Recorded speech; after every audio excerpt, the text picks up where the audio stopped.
There's almost 700 parking spaces below us right now that exit directly through the Fox Tower parking garage.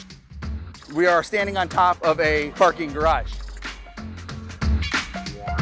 I worked in this building here for 13 years. And the parking in the basement of the Fox Tower costs roughly about $270 a month.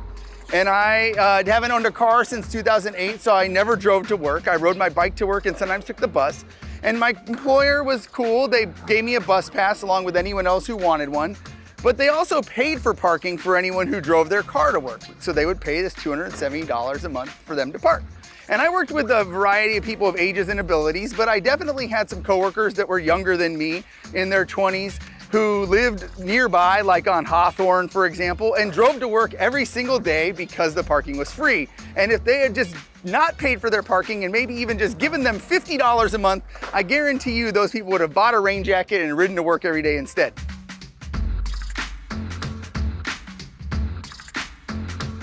This is O'Brien Square, named for Portland's first mayor.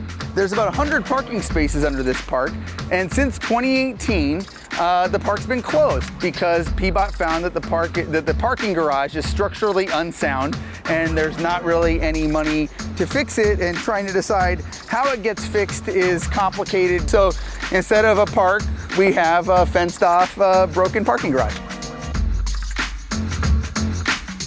Parking is a big part of our lives and culture.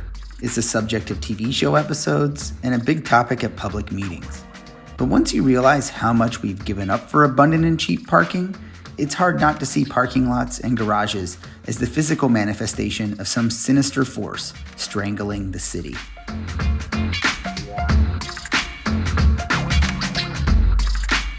This parking garage is for the Convention Center Hotel. No one wanted to build a Convention Center hotel unless someone was going to build a hotel parking garage for them, because clearly the people who build the hotel are smarter at making money than the people who build parking garages.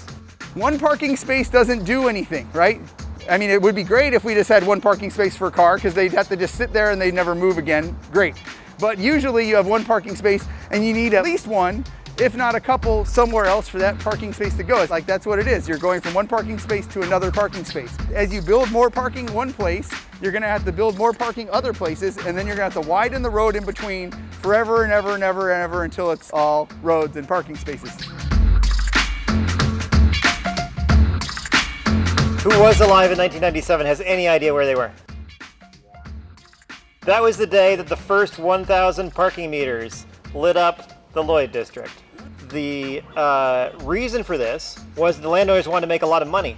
They wanted to get 20,000 jobs into this area, and the only way to fit 20,000 more jobs was to reduce the amount of land that was dedicated to surface parking lots.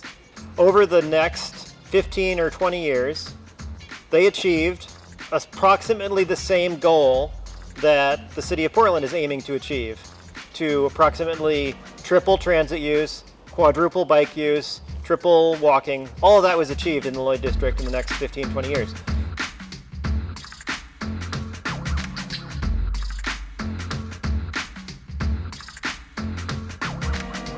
There's enough parking that already exists to manage the traffic we have now. So if you think the traffic we have now should get worse, then you should support more parking. And if you think the traffic we have now is bad enough, then we do not need any more parking, technically, because we already have enough to support the amount of traffic we have now.